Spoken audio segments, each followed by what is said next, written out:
This has been a passion of mine forever and ever and ever, and it's such a delight to see all of you here with interest. And I'm also very fortunate to have my sports connections here today to help us out. So thank you very much, Whit Hagerman, Missy Hood, Katie Stone, and Laura Carden. Appreciate all of you donating your time and making the effort to come down.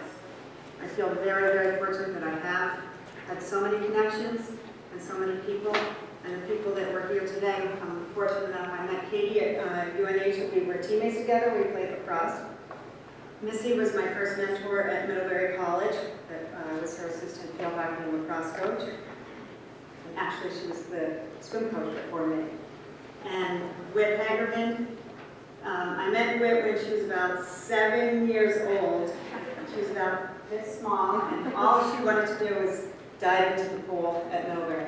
It was a brand new pool. We put her in a cap, we put her in a swimsuit. She dove off the block, swam one lane, and it was like a championship meet for her. So, then I saw her 15 years later, and I kept in touch with her family, and I saw her again at a pool. And when I saw her, can you just stand up for a second? I said, hello, Winnie, and now she's 6'2", so still as darling as ever, but it's nice to keep everybody's connection, so thank you. And last but certainly not least is my dear friend Mark Barber, who we share same family values that we both learned in through athletics, and we share those values as a mother as well. So Mark, thank you for being here. And I can't thank you enough because Mark has a lot of accolades, and she pursued her athletic career in more of the communications and the sports network. Please welcome Mark Carden, who will direct our panel discussion today. Mark.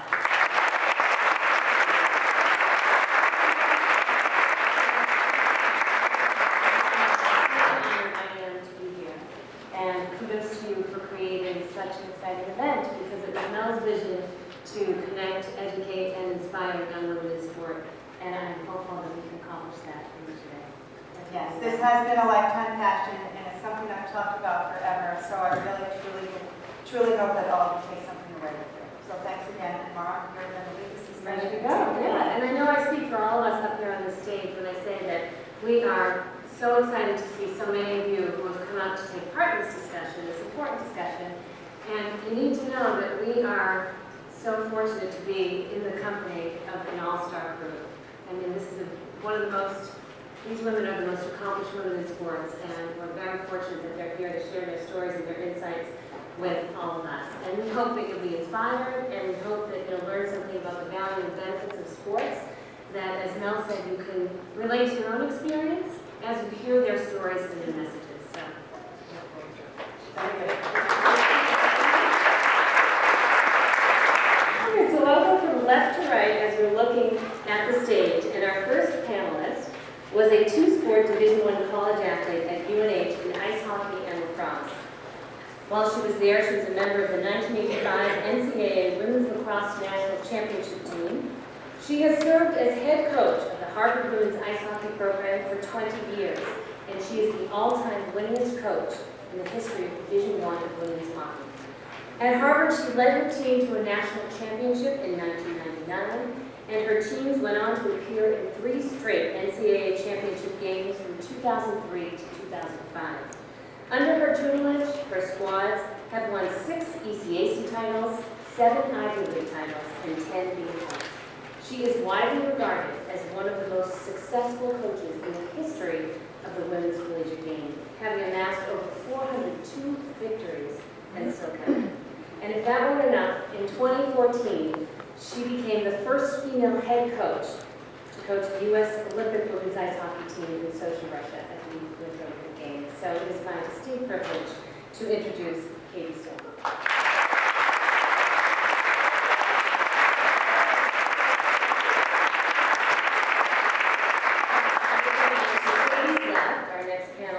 Teammate of Katie's, as she mentioned, at UNH, also a two-sport Division I athlete in swimming and lacrosse, and a member of that 1985 Women's National Championship team. She is currently on the Wellesley swimming and diving staff as an assistant coach, and over the past 26 years, she has served as a head men's and women's swimming coach at Middlebury College, MIT, and Wheaton College. While at MIT, she was named new MAC Coach of the Year 3 times in her 6-year tenure. During her 11 years at Middlebury College, she was named New England Coach of the Year 4 times and NCAA Women's Swim Coach of the Year in 1994. She also coached field hockey and lacrosse while at Middlebury. Please welcome Ellen McLaughlin.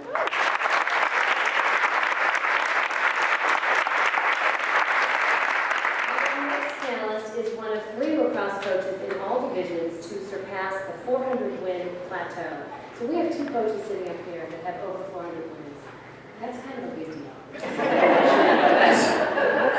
Her career wins are second all-time among Division III coaches and third among all coaches throughout all divisions.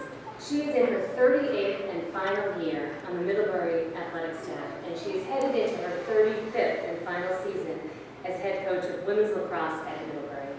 Her teams have won 5 NCAA championships since 1997, including 4 perfect seasons. She is a 5-time Division III New England and National Coach of the Year, and in 2012 she was inducted into the National Lacrosse Hall of Fame. Please welcome Missy Foote.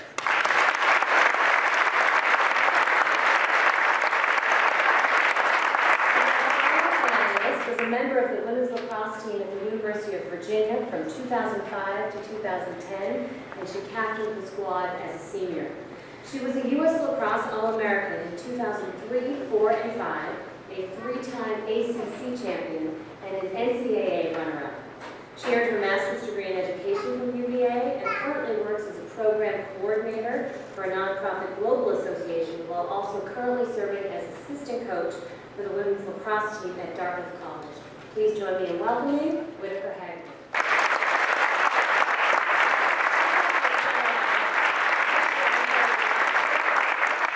We're going to start with Katie Stone, and she's going to tell us how her own sports journey began, how she got where she is today, and she'll share a message about making the most of your sports opportunities. Directly. Well, it's great to see so many faces here, some very familiar faces, and a lot of young, aspiring athletes. And I'm just, again, thanks to Mel for including me in this, because it's our passion to develop life skills through athletics. And I think when I look back on it's kind of, I'll give you a quick, real version of this, and more than happy to answer your questions later, more comfortably for me than anything else. I grew up at a private school. My dad was the athletic director for 34 years in a private school in Connecticut, and I was the youngest of 4 kids. And at the time, I didn't realize how fortunate I was to grow up in that setting where on Christmas Day, if you wanted to go skate, your father said, "Here's the key, go ahead, go to the rink and skate." And it was sort of just a natural thing for us. Or if we wanted to go play football or basketball, whatever, up in the gym at 11:30 at night, my dad would say, "Here's the key, go ahead." And so I was very fortunate, one, to be the youngest of 4 kids because they were all athletes and aspiring to be coaches later in life, but also just to have that kind of access to facilities where you would have the opportunity to excel. I never would have been an ice hockey player, or certainly an ice hockey coach, and that availability not been there for me. And so I went to Taft at the school in Connecticut, and then I ended up at the University of New Hampshire and played ice hockey and lacrosse, and the distinct pleasure of playing with one of my closest friends, Mel. And I have to say, and I'll go back to this, but the best part about athletics for me are the friends that I've made through them and have kept through my life. Some of the closest friends I have in my life are a couple of them from when I played in high school, and a greater handful of them when I played in college. And to me, that means so much. You're going to have these great games, you're going to win, it's going to be exciting, but at the end of the day, you're going to end up sharing it with other people. And I think that's it. If you can surround yourself with great people and great teammates, it's an incredibly special opportunity. So I played 2 sports in college, and I have to say, to be very, very honest, we were talking about this earlier today, I don't think that I fully took advantage of all my opportunities as an athlete. I've strived to do that as a coach. I've gotten much better at that. I think it would be had to do with my maturity level. I think there were times when I was a college athlete that I could have been a little bit more prepared than I was, and as a result, there were consequences for that. And so I learned through those consequences and learned how important preparation is, not just to have the opportunities, but to be ready for them when they come up. And when I had an opportunity, I went and coached at 3 different private schools after college, and I really honestly thought I might be a college lacrosse coach because I loved it so much. I actually loved my college lacrosse experience more than I did my hockey experience. And so I was sort of thinking, okay, maybe this will come up at some point. And it turns out this hockey thing came up. And so I decided to put my name in the hat. And I was very, very fortunate to get the job at Harvard and been there for 20 years and have tried very hard to take advantage of all the opportunities that have been presented to me. But more importantly, when I had the privilege of getting that job, I wanted to be sure that I created an environment for our athletes that was fun, challenging, inspiring, but much more than just winning games. And I think we've accomplished that at Harvard. I believe it's the best place to play, not just one of the greatest places to go to school, but I think our kids really have something special there, and it's created every single year with each kid coming into our program. And so I value that team experience so much. I feel as though it's like having another player on the ice. And it's a lot of teams, football teams will call it the 12th man or seventh player. It's another situation. It really can catapult you to a whole other level and make your experience so valuable. So again, I think that's what'll stop there. And just really happy to be here, but also when we talk about opportunities, sometimes we're not ready to handle them all, and that's okay. We hope that at some point we reflect back and learn from that, and the next time that they come up, we're able to seize them. So Katie, sometimes you don't know when there is going to be an opportunity, and obviously for you, you've taken advantage of those opportunities in your coaching career, but if someone were to tell you when you were 12 years old that you would someday become the Olympic ice hockey coach, would you believe them? No. Was that on your radar? So what kind of advice do you give to kids, at this age, that sort of anything is possible and you just don't know where the path will take you, I guess? Yeah, I think the biggest thing for me is do the best you can every day. And that sounds so simple, but it's not. It's difficult. And try to do the right thing. Do the things that you're most passionate about as well as you possibly can. And opportunities do show up, and they come in different forms and when you least expect them. And so I think just to be, as you say, just working hard every day helps you be prepared for whatever is coming away. And when I was a young kid, there was no women's ice hockey, so I never aspired to be an Olympic ice hockey coach. It just was something that just happened. At what point in your career did that become a real goal, and how did that happen? I honestly, I wouldn't even say it was a goal for me, and I'm just being completely honest. I think I love the job that I have, and I feel this was just an extra benefit. This was extra, sort of icing on the cake. When I first went to Harvard, I got very involved with USA Hockey, and that put me in a position to have a number of different coaching jobs at different age levels within that program. And you sort of just keep doing what you're doing and trying to get back to the game. And because that is something that I think we all feel very passionately about. We've gotten so much from sports. It's our opportunity and responsibility to grow the game. And so putting myself in those positions and doing my best at that, and then if the phone rings, that's awesome. If it doesn't ring, you have a great situation where you are, and just keep doing what you love.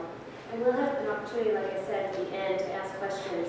So jot down some notes, and we'll get back to Katie on that. But it's important to note in a conversation like this, you can't talk about what we're talking about without talking about Title IX. And for those of you who don't know, in 1972, Title IX legislation was enacted, and basically what it did was it provided equal opportunities in sports for girls and boys. And I know Missy will touch on this too, because these guys have been doing the sports thing for a long time, and when they were growing up, the opportunities didn't exist. Just to give you an idea, in 1972, only 1 in 27 girls played high school varsity sports, and that number is 2 in 5 today. So because of the passage of Title IX, it has grown, and there's still a lot more work to be done. The college level opportunities for girls, the numbers have increased by 500%, but there are still 63,000 fewer college opportunities for girls than there are for boys today. So we've come a long way, but we're all here to keep fighting on, and I think that's what makes this so exciting. So we're going to move on to Mel, and Mel is going to talk about her own sports experience and what she learned, how she learned to sort of value herself through sports. And Mel, tell us how playing sports really changed your life personally. That's a loaded question. Well, sports for me actually served as an outlet. It was an opportunity for me to go outside, be in a swimming pool. And it didn't really matter what the sport was, it was just being active. It was a place where I felt valued. It was a place where I was accepted for who I was. It's also a place, like Katie referred to, that you make a connection with people with your similar interests. And it's fun. You know, it's important to make it fun. You can make it competitive, but it's also important to make it fun. And what I learned and valued, and my message to all of you, is when you're playing sports, you're probably going to be judged, you're probably going to be criticized, and try to listen to the message that is being delivered and not how it's being delivered. Because when Missy tells you that you can go up and climb a mountain, she might say, yes, you are great, you're doing awesome, I know you can do this. And I may say, because my delivery is different, saying that was great, you can do that again. So depending on who you are, right. We teamed really well together, and somebody may hear my message in a calmer voice and say, okay, I know I can do this. And then somebody may hear Missy's message and saying, I've got to do it, I know I can do it. So it's important to listen to the message being delivered and not necessarily the delivery. It's also important when you're having that message or the criticism that don't take it personally. You know, if you've heard me say you can do it better or you can run faster, try to word it in your head positively, value that opportunity and think, I know I can do this. I know I can run faster. The other thing is try not to compare yourself. I may never be 6'2", taking a draw, going through. That's just not going to happen. Okay, so what you have to do is look at yourself, value yourself, and think about the things that you have and feel good about those things and take them and write everything positively. One of the things that brings my personal side into it is when you're constantly criticized, when you're constantly being judged, when you're compared. I had that at home. A B had to be a B+. If I was 125 pounds, I had to be 124 pounds. If I had 3 goals, it had to be 4 goals. So that didn't make me feel good. It didn't make me feel good any day, every day. So where I found my value is to switch it around, look at my teammates and think, they're making me feel good. I'm going to be the best player I can be. My coaches are helping me be the best person that I can be. So try to do your thing. Try to think of things positively. Hear your coaches, hear your parents, hear your friends, hear the criticism constructively, and listen to the message that's being delivered, not how it's being delivered. Try not to compare yourself, because you may never, ever, ever get to the point where you're going to feel like you're good enough. And then when you do things well, whether or not it's picking up one ground ball, or if it's doing your best time in swimming, or if you're out in track and you did your best time, think about how you can celebrate yourself. It is so important to feel that celebration and feel good about yourself. Don't compare yourself. That's a very big message. Celebrate yourself. If you get that ground ball and you've been wanting to get a ground ball, you may be the JV player. You may be a sub. Just think, yes, I got that ground ball. I was also at UNH with Katie on the varsity lacrosse team. Yes, I was on the varsity lacrosse team. My first year, I think I played a total of 2.5 minutes. Second year, I think I maybe played a total of a half. And every day is hard to go to those practices thinking, what am I going to value in myself? How am I going to play every day with passion? Every single day you have to think of something positive, whether it's in the locker room, if it's on the field, if it's after, if it's with the team. Why are you there? Play with passion. Be there for yourself. And as younger people in the middle and high school, don't play for your parents, don't play for your coaches. And Whit may be able to tell you a story that you can refer to. It puts a lot of pressure on yourself. Enjoy the moment. You all have great opportunities. I know especially in Hingham around here, there's the land of opportunities. There's great people around, there's great resources. So look at it and evaluate the experience, which refers to what Katie was saying. So play with passion, play for you, play for your team, take advantage of the opportunity, and feel good about yourself, and celebrate it. Have the courage to celebrate who you are and all you've got. I'm a big believer that's really one of the main reasons why I had this panel today. So feel good about it. And it's pretty clear to see why Mel is such a great coach. Would you want to go do something for her? I don't even know how to yell at her. So it's great to be here to celebrate all of you. And I am, I am around here and locally. So if you need some encouragement and you don't feel like you can find it in the pool, on the track, on the court, if you just want to come with me someday, I can make you feel better.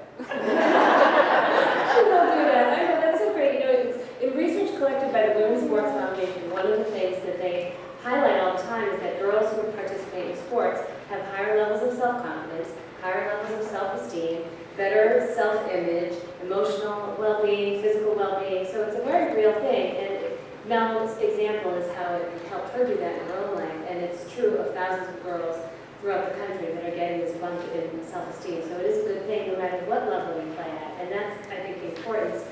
Whether you plan to play at the club level, the town sports, high school, college, beyond, the messaging is the same. And I think that's the takeaway that everybody hopes for you all to get. And we're going to move on to Missy because speaking of fun and keeping it fun and the journey being enjoyable, she's obviously been having a lot of fun because she's been doing it for 38 years. So she's going to talk about how she got involved in sports and how to keep the journey fun. So Missy. Thanks, Laura. So similar to Katie, when I was a child, I was a pre-Title IX child, and there were no organized sports at all for little girls. So I played kickball and kicked the can and softball in my backyard with as many of our friends and neighbors as I could. But it wasn't until I was 15 and we moved to New York that I had a chance to play organized sports. And I was immediately attracted to the idea of helping others work towards a common goal. I loved to run even as a child, and the idea that we could have a group of people together that breathe the same air, that had the same goals, and we could work together to bring out the best in each other really appealed to me. I liked the idea that I was made a better person by my teammate who challenged me to be better, and that I had the same opportunity to help her be better by challenging her, by making it a little bit hard for her. And so she improved. And I realized pretty soon that I wanted to give other people those opportunities. So I went to college, majored in physical education, played field hockey and lacrosse in college, and decided I wanted to coach. A little bit like Katie, I fell into coaching lacrosse in college.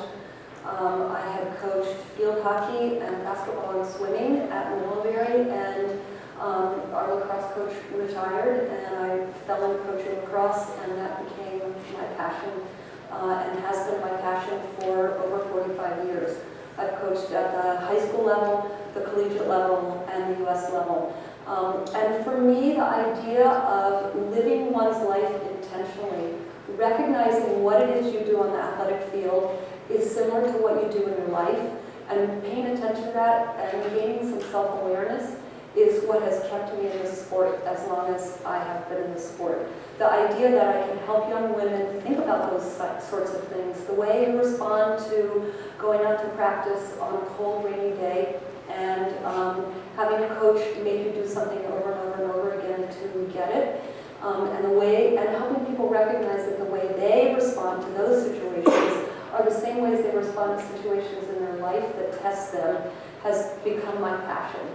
And I would just like to leave you with a couple of ideas. One of the quotes that's in the program anyway, you can read the quote in the program, but another way to look at that, one of my favorite quotes, is attitude is really the difference in adventure and ordeal. And so I want to talk to you for a few minutes about the idea of raising your hand high and saying, yes, I can.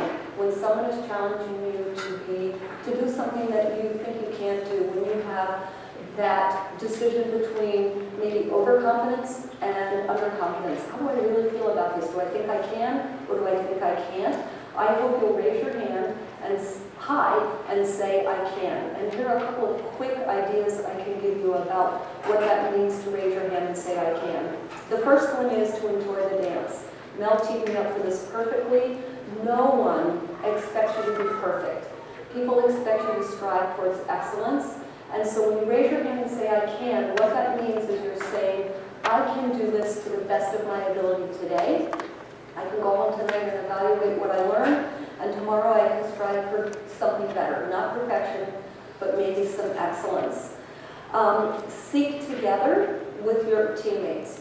You are never going to be better by throwing the ball against the wall all by yourself. You'll get good at wall ball, but will you get good at competing against a teammate? Will you get good at running and throwing the ball with someone else? Yes. So practicing against the wall is great, but the way to get better is with someone else who's going to really make you better. And we are better together than we are individually. So I count on you to make me better, and you count on me to make you better.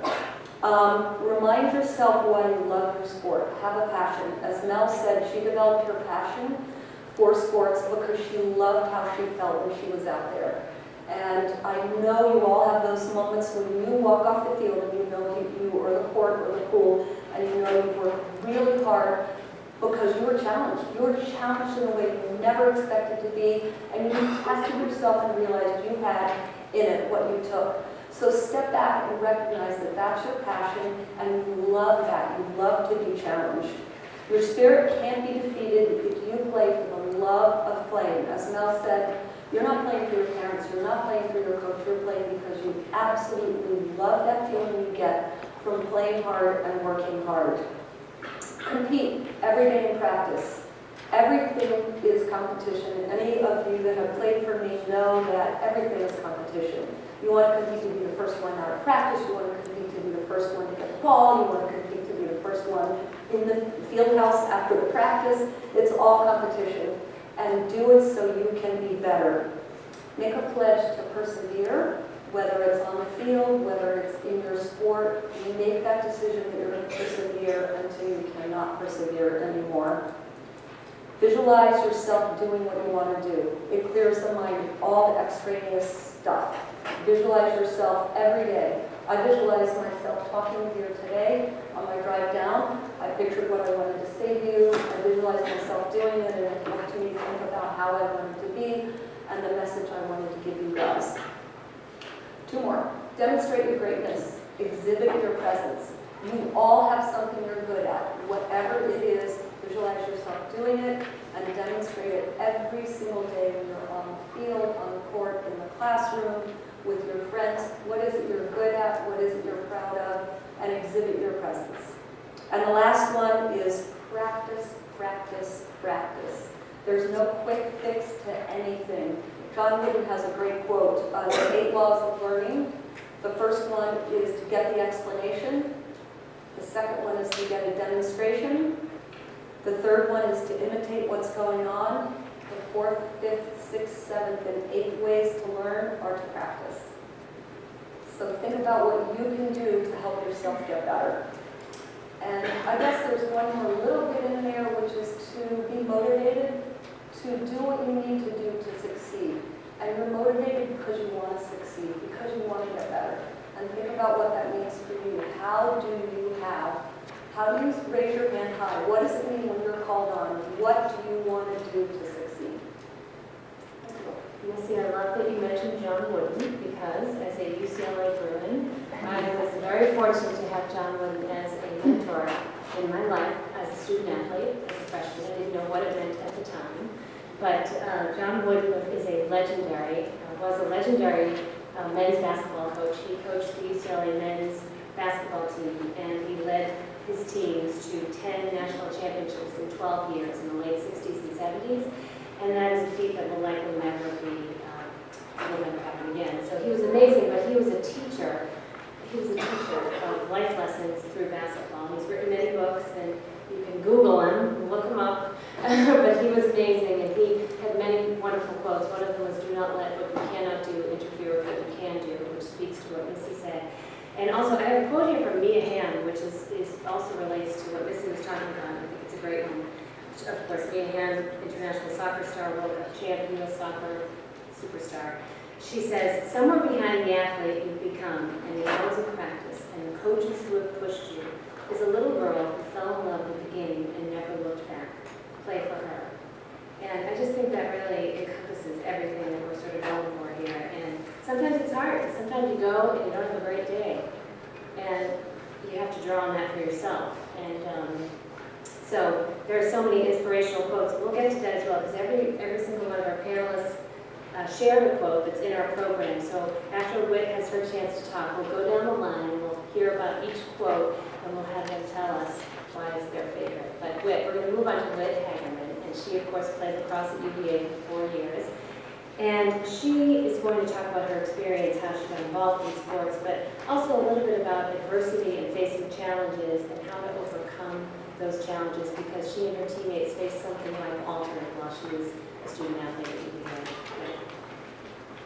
I want to start off by thanking Mel for putting this together and letting you all know that as a young child, I idolized these women. And as Mel mentioned, I was very little, and all of these women saw me and knew me when I was very little. Obviously not so little anymore. But I grew up going to their games, watching them. I have a sister, our name is 4 girls. I have a sister who played hockey at Harvard for Katie. Cully, my sister right here, played lacrosse at Middlebury for Missy and swam for Mel. So I am absolutely honored to let alone be with them, but to be on stage with them really means the world to me. So thank you for that. So yes, my name is Whit, and I'm here to share my story with you as coaches here have done. And I want to start off by saying how my earliest sports memories were going to Coach Stone's games and going to Miss's games and going to watch my sisters. And being the youngest of 4 girls, you can imagine there must have been some pressure, watching them. I would go to their games, and when I was super little, I remember bringing my stuffed animals, and I would line them up on the sideline, and I'd make out plays with my stuffed animals, trying to make them do what I saw on the field. But as I got older, it was what I looked forward to the most. Like, weekends would come, I didn't have my games yet, but I was so excited to go watch my sisters. And I remember being at the Harvard hockey games, and the best part of the game was when I got to run down to the tunnel where the team walked out, and I made sure my hand was the first one there for the players to hit as they came on and off the ice. And just touching their gloves meant the world to me. And I was like, oh my God, I've never washed my hands that. Then to go to the lacrosse field and to watch Missy coach and watch my sister play, I knew from day one when I was young watching sports that I wanted to be them. I wanted to be on that field. I wanted people cheering for me. I wanted to be the best athlete I could possibly be. In what sport I really didn't know, but whatever it was, I was going to do whatever it took to get there. So growing up, I went to Brooks School. Many of you, I'm sure, are very familiar with. It's in the North Andover, right outside Boston. And there I played ice hockey, field hockey, and lacrosse. And being a three-sport athlete in high school was so crucial to my upbringing, to my athletic development. And one thing I just want to start off by saying that I know there's so much pressure with specialization and really focusing on one sport all the way through high school, because recruiting is becoming earlier and earlier. You gotta keep up. But my biggest thing was that playing three sports, getting to be a very versatile athlete, really made me more successful down the road. So I know we'll get to more of that later on. But so at Brooks, I absolutely fell in love. What made me fall in love with sports was being part of a team. And regardless of what the scores were, regardless of how good we were, I looked forward to going to practice just to be with my best friend. because my teammates were my best friends. And getting to see my coach and learning things and developing myself, not only as an athlete, but as a person. I didn't really realize that until later on, that I was developing myself as a person. I was so focused on just getting out there, playing my heart out. And I was playing for the love of the game. I was playing because it was fun to be with my teammates. It was fun to be on the field. It was fun to be on the bus driving games. And my focus as a player was to be the best teammate I could be. And that started at a young age when I was a freshman in high school. And every road trip, I guarantee I was the first person in the aisle of the bus singing and dancing to whatever song was on the radio. And I would do whatever it took to make my teammates laugh. And that carried on all the way through. I would memorize in-sync dances.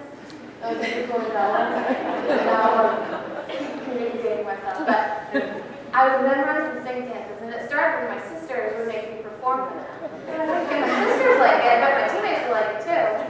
So I would perform in the aisle on the bus for my teammates before a game. I mean, that's just ridiculous. And then I took that to college. I was like, okay, this was a hit in high school. I'm going to do this at Virginia. Anyways, they still got some humor at it. And I even have one of my players from Dartmouth who's here in the audience, Kelsey Johnson. And she can tell you about, later on, I did that for my team at Dartmouth when I was coaching. I performed in sync. So it's really carried on. And your strength. I'm not going to do it now.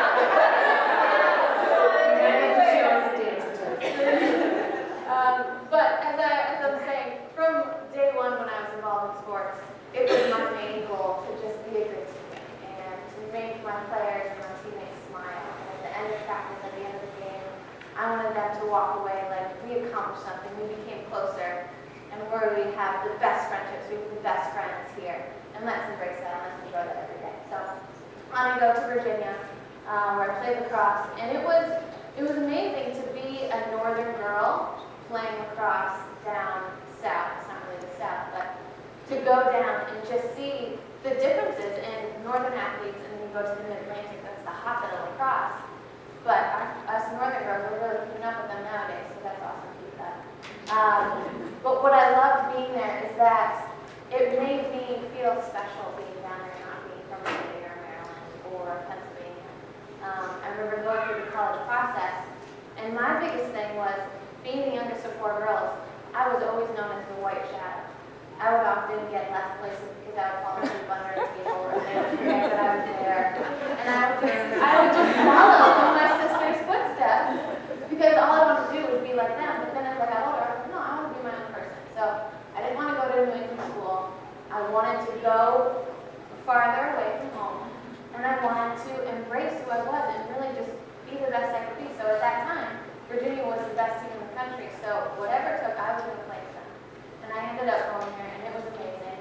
My freshman year was awesome. Looking at it, I had 5 years, so I had 5 years. My best season of all 5 years was my freshman year. You may wonder why, because aren't you supposed to get better and develop as an athlete? My freshman year, I was playing simply on instincts. And I was playing for the love of it and the enjoyment of it, without any stress, without any pressure. I took everything that I learned in high school and I just developed that. And at a higher level, higher pace, I wasn't intimidated. I don't know why, maybe I was 6 feet tall and that kind of helped me. But I was just playing because I loved it and I got so excited. Sophomore year, I broke my foot in half, so that kind of threw a wrench in that system.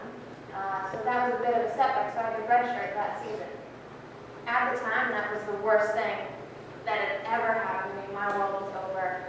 Lacrosse, as I knew it, was done. And I didn't know how I was going to recover. So I was faced with that. That was a blessing in disguise, because that year, I really learned what it meant to be a teammate. I couldn't be on the field, so all I could contribute was my voice, and my attitude, and my perseverance, and my positive aura. That's all I could bring to my team, because I couldn't do anything. Everything else was out of my control. So in the heat of the game, it wasn't up to me. It was up to me to get my teammates fired up, but I couldn't do anything on the field. And I learned so much just by watching. So as you are standing there and you're in line at a practice, or you're on the bench of a game, take it all in. Learn from your teammates, learn from your coaches. see what other people are doing. Because at that point, I knew I couldn't play, and so I wasn't so wrapped up in myself. I wanted to learn from everyone else. And I wanted to turn that bad year of redshirting, I wanted to turn that into a positive thing. So I was going to do whatever it took to turn that into something good and to learn from it and to get stronger. Junior, senior year, it was good. I came back, I was a step behind now. So as much as I learned in watching, my teammates really got that edge on me that sophomore year. But I kept developing, I put that extra effort in on my own. And as Coach Stone said, when she said that she, looking back on her time, may not have taken full advantage of all the opportunities as a player, and looking back on it, you wish you had. Absolutely. There's so much more. I could have been in better shape.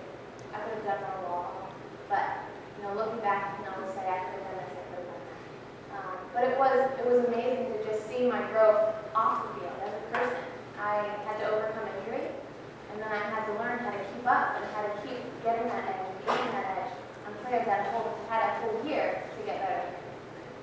So come my 5th year, which again, I was like, okay, I'm here 5th year, I gotta make it worth it. This is my last shot. And in that season, is right about the middle of the season, I'm just hitting my stride. I was elected captain, so I was like, this is fantastic. I know I finally got that kind of pat on the back, like my teammates really do respond to me and they appreciate me. And I have value added, even though I may not be on the field all the time, and I may not have that spot secured, they appreciate what I'm bringing to the field every day. And that was my courage, my perseverance, my positive attitude, coming out with a smile on my face, even though I really didn't want to smile all the time. Just having that smile makes such a difference. Middle of the season, I get a call from one of my coaches telling me to get the whole team together. And what we come to find out is that one of our teammates, Riley Love, who was a senior, so she was in my senior class, but I was 5th year, she had passed away. And so it was absolutely out of the blue, no control over it. And as I said, when I thought I got injured, that was the worst thing that could ever happen to me. Man, oh man, having one of my best friends and teammates pass away. I talk about it often, but it's more when I get in a large group that just the emotions start coming back. But to lose someone so close to a teammate, where, as I said, what I look forward to the most and what I valued so much in my upbringing, being the youngest of 4 girls who were so strong, and they walked into a room and they demanded your attention, and then to be on a team full of that type of people, I was on cloud 9 and things were so great, and then to have all of that just shatter, and you don't know how you're going to recover, you don't know how you're going to react. I made sure, and I never really let myself process it because all I was concerned about was making sure my teammates were okay. And that's what allowed me to get through that hard time, was turning to my teammates and comforting them, being that strong, that rock for them, allowed me to get through that hard time. So in a time where I thought I could never pick up a lacrosse stick again, I would never step foot on a lacrosse field or any field ever again, and I would never play lacrosse again because of what had happened and how close it hit. Something that is so second nature to all of you. Sports is so second nature. That's where you feel the most at ease. That's where you feel the most at home. And I was petrified to go back. But because of my teammates, because of being part of something so much bigger than myself, it wasn't about me. It was about us as a unit, us as a team, how we were going to respond. And to a nation who knew the story and knew what was going on, for us to come back out and step back out on that field, Yardley would have wanted us to continue. And so we did, and we went to the NCAA, and we made it to the semifinals, which was amazing. UNC beat us. But I so vividly remember those last few moments on the field after that game, and it didn't matter that we lost. It did not matter that we lost. We overcame. We kept moving forward. We kept pushing. We persevered in a time where no one thought we could. And that's what matters the most. So if I can send one message, it is when things are out of your control, how you respond to certain things and how you react, those things are in your control. But what other people do, how they act, their actions, you have no control over that. So if you can find it in yourself to stand tall, to be strong, to persevere, to keep moving forward, and you have teammates around you, and maybe you're on a sport that you don't have teammates and you're a single athlete, well, you have coaches, you have other people in the athletic world that you can turn to that can relate. Rely on those people. Reach out. Have confidence in yourself and remind yourself, what am I good at? I knew my teammates needed me to keep smiling. They needed me to keep dancing. They needed me to keep making a fool of myself on stage and dancing to insane. And I was going to do whatever it took to do that. So what I want to leave you with is that you'll never know what kind of teammate you need to be, but when you get called on, it's your courage, and when your character is tested, that rises to the top, and your true character is shown. And in that time of hardship, I showed myself that, man, I'm so much more capable of what I thought I was, and I'm so strong, and I can keep moving, and I can keep doing what I'm doing, which is gotten me to where I am today. You know, and every day I think about Garden, and I think about the person she was. And so in such a horrible thing, I turn that again into a positive thing. Where the foundation has been created, One Love Foundation. So if you want to hear more about the story, you can go to their website. But I live every day in honor of the person she was. She was happy, she was friendly, she was so beautiful inside and out. She did not have a mean bone in her body. And I want to be like that. I strive to be that person every day. And as I said again, it doesn't matter. You know, in Darby, in her passing, it wasn't about what a great lacrosse player she was. She was outstanding. But that's never talked about. What is mentioned and what people remember is the person that she was and her character. So leave a lasting impression. Be a good person. Be good to your friends. And be a great team. Now let's talk a little bit about challenges and roadblocks along the path on any journey to success in sports or in life. Sometimes the path isn't always smooth, and you don't know what to expect, you don't know what it's going to look like. And we look up at this panel, these women have accomplished so many things, and you might be sitting there thinking, oh, you know, that'll never happen for me, or it was easy for them. I'd like to hear about any of the challenge that you faced in your own journey that maybe had you, doubt yourself or have some uncertainty, and how did you get sort of beyond that? And obviously, Whit shared her story, but how about Katie, Mel, and Missy? There was a time when you thought, I'm not sure I can do this, and then you persevered and you got on the other side. That's on the spot. I don't know that, I think I've been very fortunate. We all have a lot of challenges in our lives, and a lot of things happen professionally and personally, and that they can divert you off your path at times and make you feel like you're not headed in the direction you wish you were. But I've been very, very fortunate, and I think one of the, again, I've come from a family of I feel like I was blessed to have the family that I have, and to be the youngest of four, and to have weathered that storm, because I know your family as well. But it's good. It helps you. It creates emotional resilience, and I think that's one of the things that we all need personally and professionally, because every day I work in a wonderful place, but it's not an easy place to work. And but it's something that I think we all put ourselves in positions to do things that we love, and so they're not jobs, they're more like hobbies, and we're very, very lucky. And so there are setbacks, and there are times when we wish that 2 minutes went a little faster, and tune-up and game or whatever that did. But you remember that? Yeah. But at the end of the day, you're grateful for those opportunities, and grateful for the people that you share those opportunities with. And I think that's always been the best part about my job, are the athletes that I've coached and continue to coach. And they're willing to be challenged, and willing to try to recognize what they really are capable of, is what he said. It's, you know, you come in thinking one thing, you go out feeling something very different about yourself.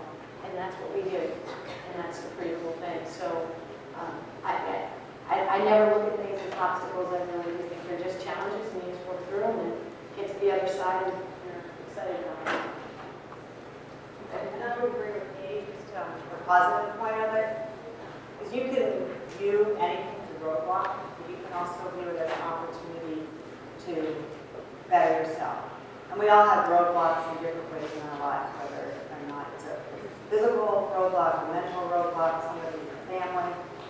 But you can also look at it, I think no matter what, it's the opportunity that you look at it positively.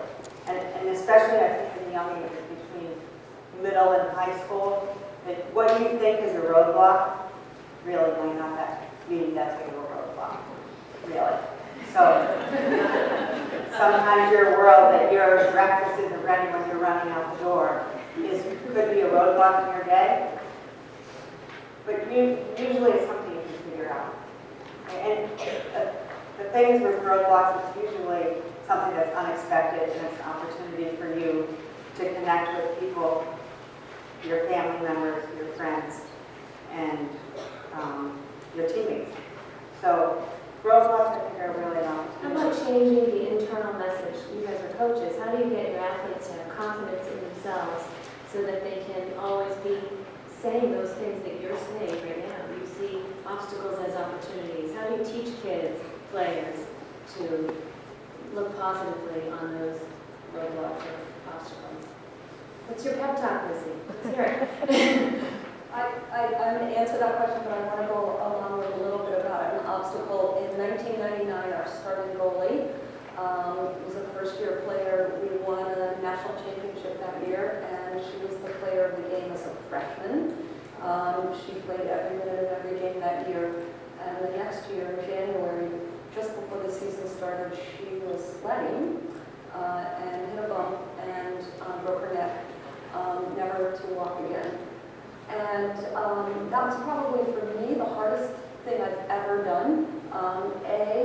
Talk to her. I was down by her hospital bed the next day and talked to her, but she set the tone for how she was going to take this injury in stride and how she was going to go on with her life, which I'm happy to say she's done beautifully.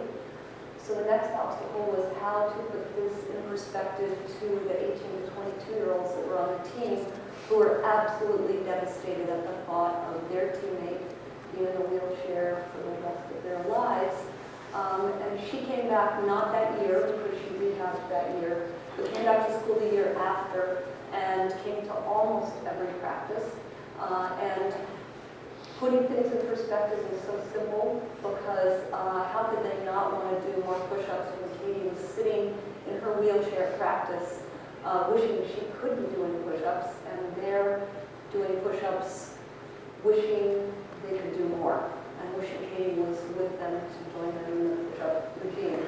So it all happened easily, much easier than I thought. I thought, how am I going to explain this to these kids? How are we going to put this in perspective? Well, my heart was broken for Katie and for her family and her future, and she took it all in stride and has made a beautiful life for herself and has carried on beautifully, still stays in touch with her team and is good friends with her teammates and her alumni, and manages it all beautifully, which has helped our players put their lives in perspective too.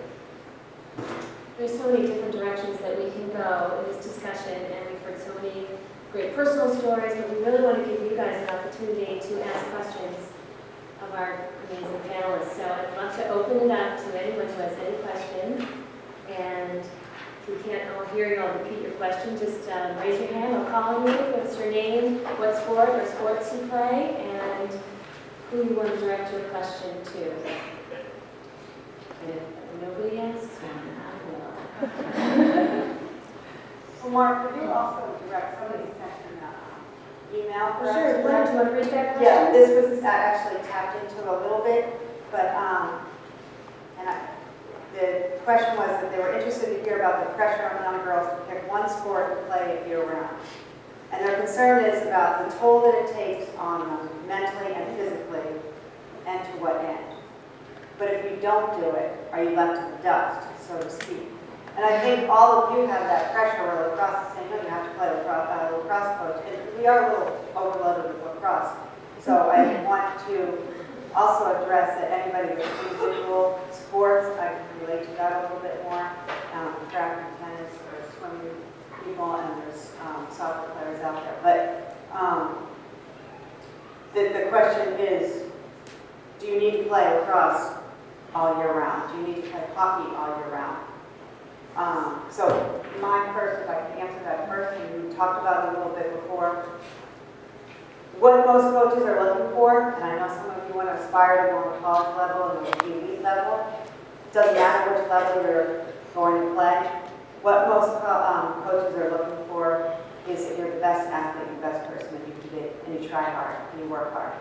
And if you're playing basketball, and you're a lacrosse player, and you love lacrosse, and that's your passion, think about on the basketball court, how can my footwork help my lacrosse skills? How can my fast feet help me in hockey?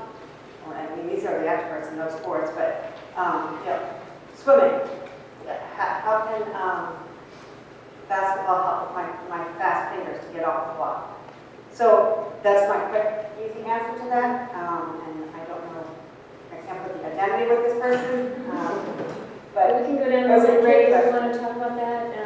What do you think about a multi-sport athlete, and what do you think about specializing? and what do you look for? Like, are you looking for a hockey player? Yeah, fine. No, for us, it's not hockey. It's no question, it's about athleticism and coachability and the ability to be a great teammate. And, you can teach kids things. You can teach them how to be a better passer, a better shooter, a better skater. There are certain things sometimes you can't teach, certain instincts. I believe you learn so much from doing something else. We were all multi-sport athletes and benefited from that. I also believe it's really important to be coached by other coaches. If you are in a situation where you're hearing one voice all the time, then you sort of, that's your program in one direction. I benefited from having coaches that I loved and coaches that I really didn't like so much. Because I knew how I wanted to start to mold my coaching philosophy.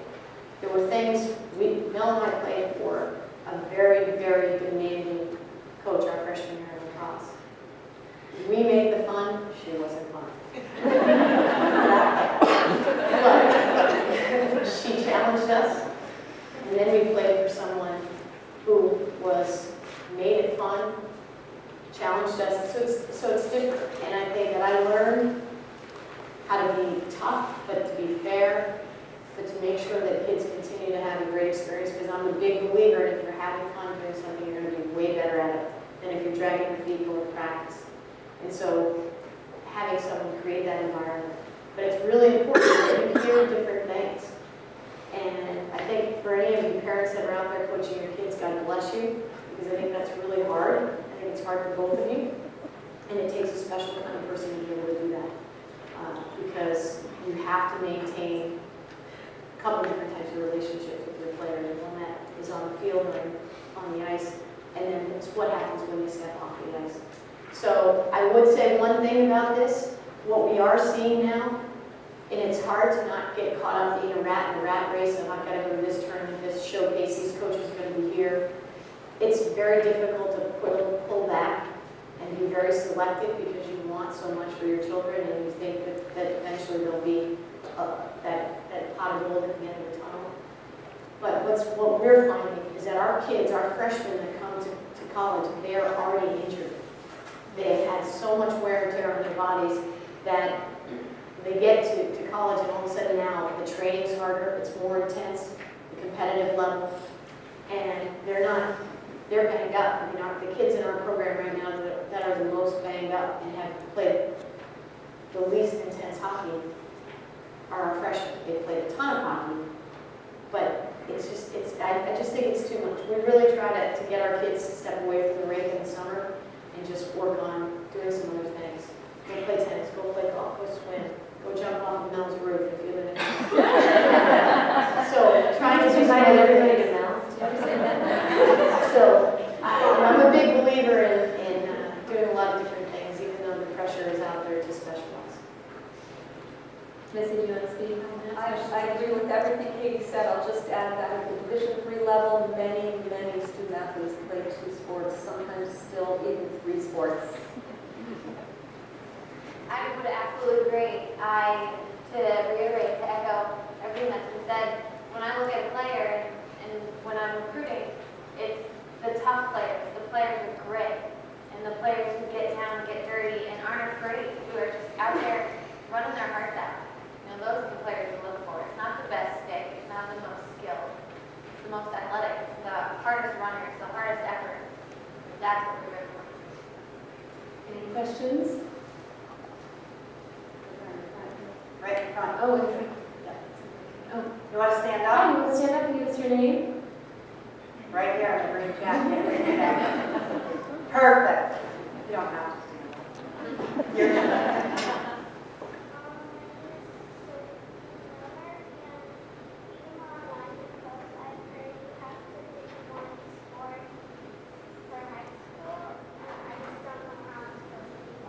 Her question is, she's heard that you have to pick one sport for high school, and she doesn't know how she's going to decide, or if she should do that. Who's telling you? It's a great question.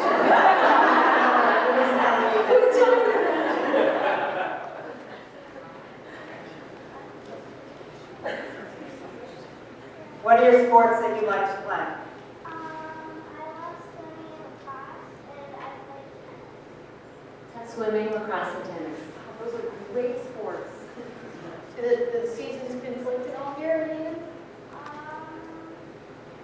Or swimming? Swimming versus play lacrosse. It's way better. We have someone on our team who is a swimmer, a national championship swimmer. She's really good in college, Division III, and she plays lacrosse. And she finishes her swim season and comes to our lacrosse team partway through the season. And within a few days, she's starting on our lacrosse team. So I hope you can do both. And I think I would encourage you to speak to whoever it is you need to speak to, or maybe have your parents speak on your behalf about the opportunity to be able to do both, because those are 2 great sports. Tennis is even better for lacrosse. Sophie, thank you for having Thank me. you for your question. Anybody else? Megan, up there. My question was more, I feel like there is a lot of talk about recruiting, if you want to play, picking the sport that is your favorite, when you think you're best at. And I was wondering if you could share, does it happen each year for you that you have a walk-on or 2 that has sort of taken it off the table for applying to colleges, but loves the sport? I feel like some of the girls that I've been talking to are going to kind of take themselves out of it before they're told they're not good enough anymore. So I was just curious if you have that experience, if there is a walk-on or 2 that kind of gets that opportunity freshman year, or if your experience is it really is like the 5 that I picked that continue throughout. Is that directed to anyone? Any other coaches, yeah. I'll answer real quickly. I can't specifically talk about high school, but I can tell you that most Division III teams only are allowed to recruit a certain number of players, and then we need to leave room for walk-ons. And so most teams have walk-ons. Every player tries out every year typically, so we hope players that may not ask to be specifically recruited will still try out. And that your experience is you've sometimes been happily surprised with like, oh my gosh, I never knew, you know. Absolutely. Yeah. Absolutely.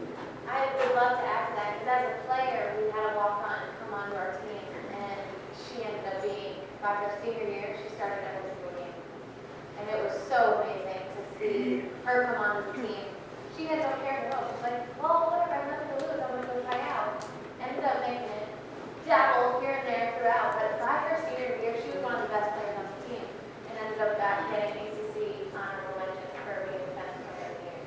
So that's definitely happening. And even as a coach now, you see that come into your school, and and one thing I would love to share with you all is, as you're going through the college process, and many of you are much younger, so when you get to that point, and you're looking at schools, you want to go to a school that you're happy with that school in itself, not because of the athletic program. something should happen, in my case it did, where you get injured, you can't play, you still have to be happy in that school. So if your heart's set on a school and you absolutely love it, but maybe you're not getting the love from the coaches and getting recruited, go for that school and walk on. There's definite possibility in that. Definitely. Also, there are so many intangibles. Anyone who is involved in sports knows this. With athletes, you can't measure the heart of an athlete or the mental toughness. Those are things you can't see on the stat sheet. And I know we could probably all share a story about somebody who has surprised you in that way because they had maybe mental toughness or the heart and drive that you can't really measure. Look at Tom Brady. Sixth round in the NFL. Slowest 40-yard dash time of all the quarterbacks in the combine. Worked out okay for him. Let's talk a little bit about just mental toughness in Can I general. just address one thing? Of course. And this is to this section here for the younger, for pretty much the 5th, 6th, 7th, 8th graders, and I know a lot of you are in that category. That there's a focus on being able to play in college. Some of you may never play in college, which is fine. I don't want to send that message that you have to be here that you feel like you're going to have to play in college. And we all took our passion for sports and put it into athletics. Some of you out there may be good in sports, but also really good in music or drama. But the message that we're trying to give is value yourself. And some of you may be a doctor, maybe a lawyer, and use your sports in that professional field or whatever you love to do. And that's even better. That's great. So I just want to make sure some of the younger people are not intimidated by the fact that you feel like we're here that we are expecting you playing college. Because that's not the message at all. And also, again, research collected by the Women's Sports Foundation and other organizations like that, they always talk about the fact that participation in sports really gives girls a toolkit for success in life, in the workplace, in boardrooms, in relationships, and everything, because of all the things these guys have been talking about: teamwork, discipline, perseverance, striving for excellence. All of those things will serve you in your life, and that is the message that they all want you to hear. So, and while we're talking about that, everyone has put a quote in the program that they hold near and dear. So let's go down the line and talk about, if you remember which one it was, which quote you shared that's in the program. Talk about what it is and why it's important to you. Well, when Mel asked me about I don't have the best memory, so I keep it very simple. So mine's the shortest, but it is how our program walks the walk every day. And it's team first. And it really isn't a quote, it's more of a statement. It's a culture that we've created in our program at Harvard. And it happened in the early 2000s, and we were getting pretty good. And we had a lot of really good players on our team, kids that had played in the Olympic Games and then come back to play Harvard, and so they had taken a year off or 2 years off and come back. And so we had these really great college hockey players, and we also had these incredibly elite Olympians. And it was a lot of work and finessing how they would all get together and mesh as a team sometimes, because some got a lot of exposure and some did not. And so there were times where kids really had to be reminded to park their egos at the door. And one of my players was a wonderful college hockey player. She was never Olympic. She came in to me one day and she said, because I don't take credit for this, I give the credit to my athlete. She said, "Coach, I think we need a sign." Okay, have a sign? And she said, "I feel like we need a team first sign. We need to have one in the locker room, and we need to bring one on the road everywhere we go, because it's really important that everyone parks their egos at the door and works for the betterment of our team." And I said, "Absolutely." And I said, in addition to getting the sign, we really need to talk about what that means. And people need to live by it. And I think that that's become a very catchy phrase in a lot of locker rooms and programs over time. But I really believe that we walk it, and we strive to walk it every day in our program. And it basically means putting your needs aside for the betterment of your teammates in your program. And we talk so much about the value of being a great teammate. And Meg asked a question about lockers. Our door will always be open for someone who will work hard, have a great attitude, and be a fantastic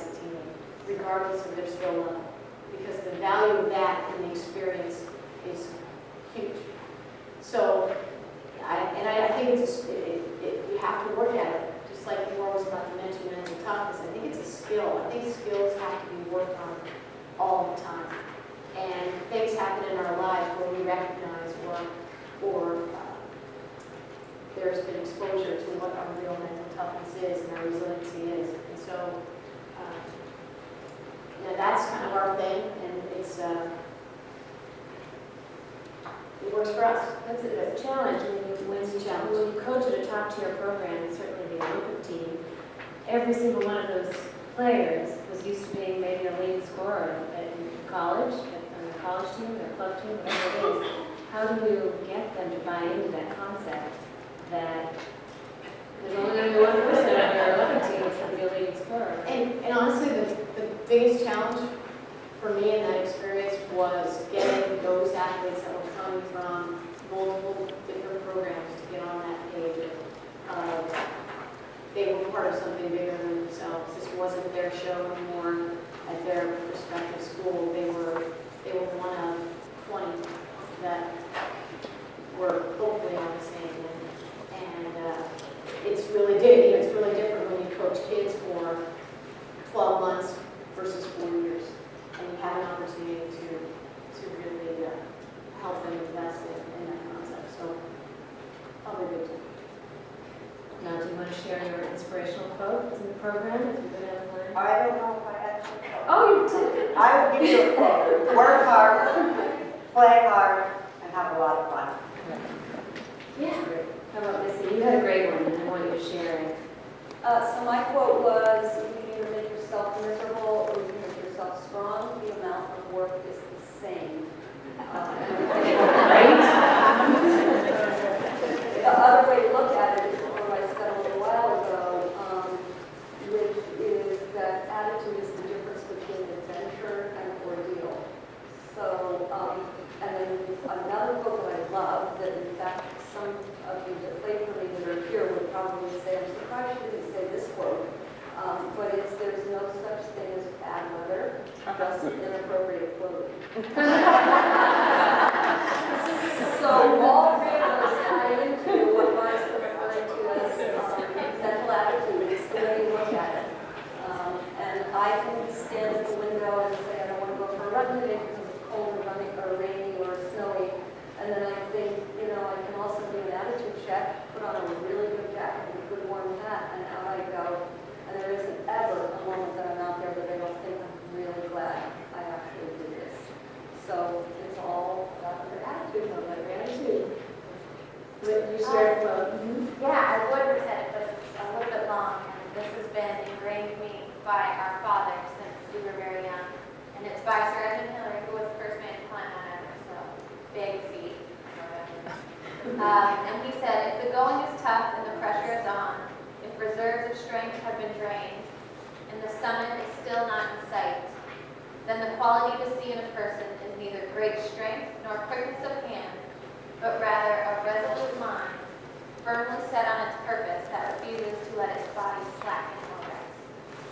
And that really just sums up everything that we've been saying, and that I kind of touched on when the going is tough and you can't see the light at the end of the tunnel. That's when your true character comes out, and your toughness is shown, and that ability to keep moving forward, to just put one foot in front of the next, and keep going. That's when you're really tested and you show who you are. I think we have about 10 minutes left, so I want to really encourage you guys to ask questions, open it up.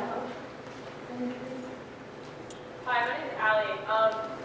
What are some of your techniques, I guess, in coaching? Do you do something different for each player depending on how you think they, are receptive to what you say? You try to be more fun. You try to say, hey, this is better.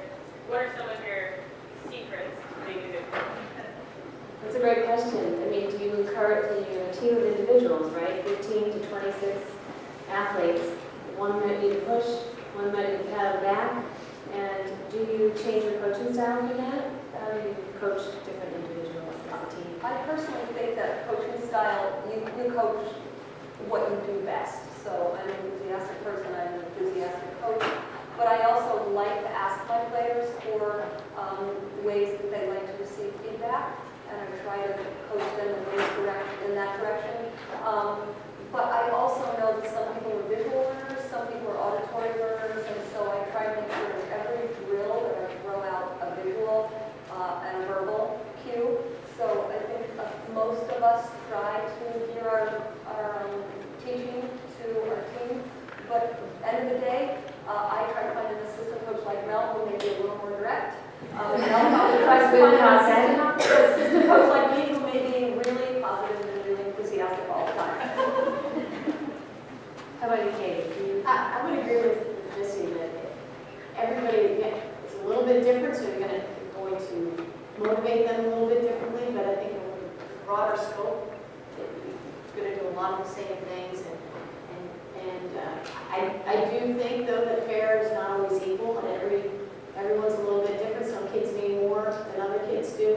Some kids really want you to help fire them up. Some kids don't even want to be near you during the game. Some kids can come right off the ice and look to you for feedback. Others, if you started to walk down the bench toward them, they start to freak out a little bit. So that's actually the most fun part about coaching, is getting to know your players and what buttons to push, for lack of a better way of saying that, at a given time. And I think that in many ways is the art of coaching. And we haven't touched on this, but now you're a coach of an individual sport. So how do you motivate an individual athlete versus in a team sport? Well, clearly, I'm direct. Very honest. I think both Katie and Missy and with playing opportunities, I think it's all the same. I think you have to get a read for the player. And I think all of you probably know that you need to be motivated in a different way. So I think, Kim, is that right? Alan, sorry. I think the answer to that question is that you kind of have to get a read for the person. So Becky, right there. Becky is here, and I've had the opportunity to coach her as a swimmer, and she's just developing. And so it's important, I think, to always encourage people and be direct. This is for me, and this is what works for me. Be direct, be positive, and encourage people. So. May I ask a question? Does anyone know what the tip versus a Q-tip is? Anybody ever heard that? Tip? This will speak to Mel's directness. A tip is to improve performance. So when someone's trying to coach you and help you, there's the way to look at it is it's a tip to improve performance. A Q-tip is quit taking it personally. And it seems so simple, doesn't it? But it makes a huge difference in how you, everybody, there's a choice in how you take everything. And some people's delivery is sweeter than others. But at the end of the day, they're trying to help you develop as a player, as a person. And so if you can think about that, when someone tries to coach you, you're actually giving them a tip to improve performance. I have one more quote, one of my favorite quotes. When I'm giving feedback and I can tell it may not be received, I'll throw out, the job of a coach is to make you do what you don't want to do so you can be who you always wanted to be. So to help my players understand that that's what my goal is to help them become something they really want to be. And maybe my feedback isn't, they're not being able to take the feedback in the way I'd like them to take it. I'm just reminding them what their goal is. And I think it's important for everyone here to hear this from you guys, because sometimes when you're 12 or 13, constructive feedback is a tough thing. I mean, any time in life when someone tells you you have to do something better, it's kind of tough to take. But the message here is that it's really their way of helping you be a better version of yourself, and they're trying to help you, and I think that's clear. It's really nice to see. Great. Anyone else? Go ahead. My name's Megan, and I'm a career sport athlete. I run cross country, ski, and play tennis, but tennis has always been my favorite. But because I'm so dedicated to all three sports, I've missed like tournaments to get like my stats up higher. So what would you recommend if like a coach from like a college maybe like shot you down because you don't have the stats, but like you think you have like what it takes to play? It's the question again about the multi-sport athlete, and is she taking herself out of the game in the recruiting process because of that? I guess I would try to tell your story whenever you can and put yourself in front of those coaches that you're interested in potentially coming forward, going to those schools, and because I think that's a legitimate obstacle. conflict for you, and that shouldn't be a hindrance, that should actually be an attribute. So I would try to tell your story as much as you can, because I think everyone's journey to where, whether it's whatever level they choose to play at college, or play at athletics, or whatever they do in their lives, their journey is their own. And so everybody doesn't come to the same place the same way. And it's important to have that backstory, I think. Anyone else? Ms. Becker? Do you think there's different values at different levels? Like, different 1 or 2? I'm not sure I could hear, but you said, do you think there are different values, philosophies from different schools, Division 1 versus Division 3, is that what you said? How can you explain the differences of the values from Division 3 to Division 1? The Division 3 philosophy is, is literally written as an NCAA philosophy in the NCAA compliance manual.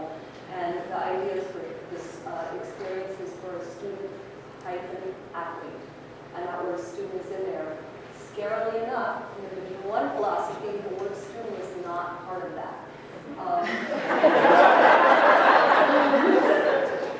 So that's part of the difference in the philosophy right there. So Division 3 schools are limited by all kinds of rules, including the number of hours we're allowed to practice a week, the times we can start. Well, I'm going to say with Division 1, but we're much more limited to allow the student experience. There are lots more rules that govern our recruiting and our student athletic experience. So there are differences, absolutely. At Harvard, I have to believe that student is in the conversation.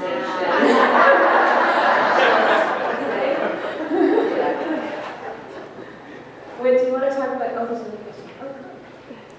My favorite thing about the four of you guys in your coaching and in your playing, from what I learned, is life lessons.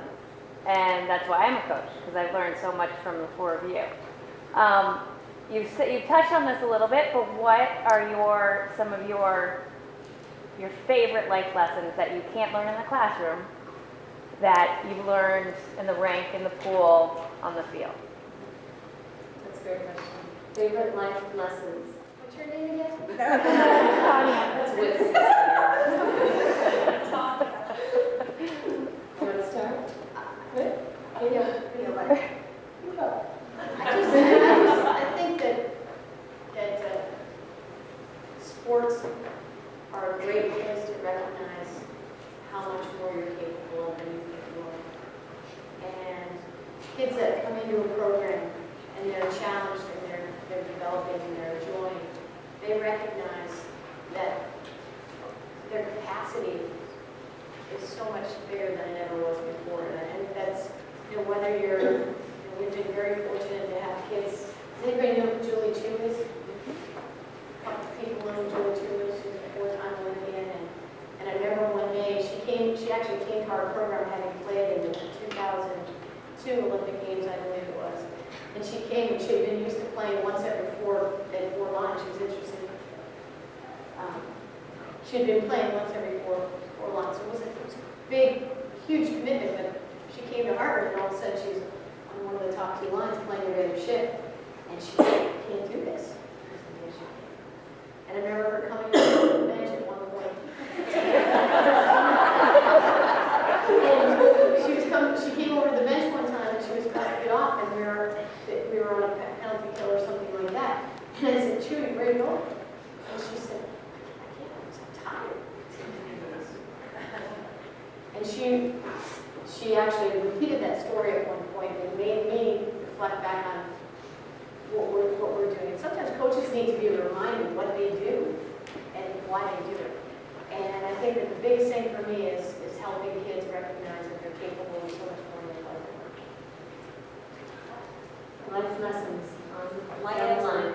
answer to that, Cully, is another quote, whether you think you can or you think you can't, you're probably right. And Katie and Whit both have talked about that. Whit thought she couldn't be a great teammate, and she found it in a really challenging situation. She found out she could. Maybe you thought you couldn't run Shipman Hill. You found out you could. Hopefully that translates to the rest of your life. When you face another obstacle and you think, I can't possibly do this, and maybe it's not anything physical. Maybe it's something completely mental. It's a challenge, but hopefully you gain from your arena, whether it's the field or the pool or the ice, you realize when you face something really hard, you really could. And the idea is that you transfer that to your real life. So that's the life lesson. And I would definitely say, speaking to you specifically, 3-time national champion right there, that watching you play and watching your teammates, in order to be so successful as you were, it was so much bigger than each player. And being a part of sports and being on a team made me quickly realize that everything, I loved it because I was a part of something so much bigger than myself. And that translates in everything I do now, outside, off the field. When I'm faced with something that really gets me down and I'm so frustrated or I'm very upset, I need to realize it's not about me. There's so many other factors right here and so many other people that are affected. So let me try to turn it around and turn it into a good thing. When you're playing and when you are you're either caught up in, oh, I'm not playing enough, or maybe the coach doesn't look at me, or when you get that down, then you start playing inside yourself and you become an inside player. And then you're not doing any good for your team. So realizing that it's so much bigger than you. Everything is so much bigger than you. You're just a kind of a piece in it, but you want to be the best piece that you can be to make the bigger picture that much more successful. Unfortunately, I think we're running out of Wait, you time. got one of my questions. Oh, yes. Okay, now, sorry.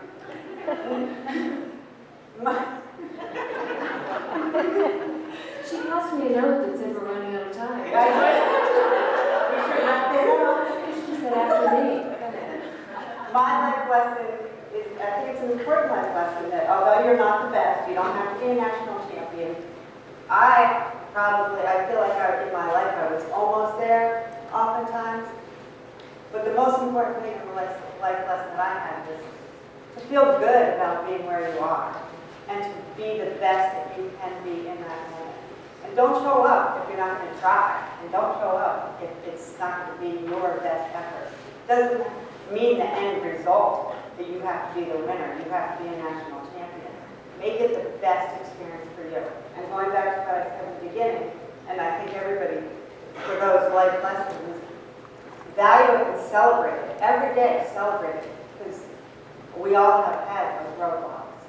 But you can't focus on the roadblocks. You have to use these opportunities that's going to make you, and you all are the future athletes right here.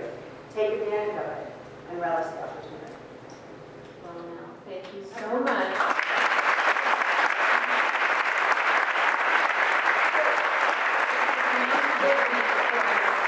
To connect, educate, and inspire young women in sport. And I want to give a big thank you to all of our panelists who were amazing and did a fantastic job.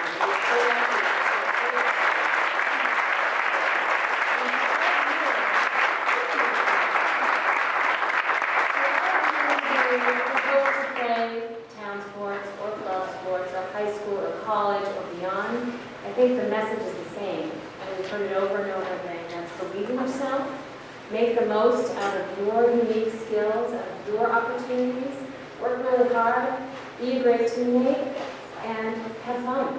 And you will win the game within the game, and you'll learn so many valuable lessons through sports that you will take with you throughout your entire life. So we hope that you've learned just a little bit today and maybe found some new inspiration for your own sports journey. And we're so happy that you came to join us today. So thank you so much.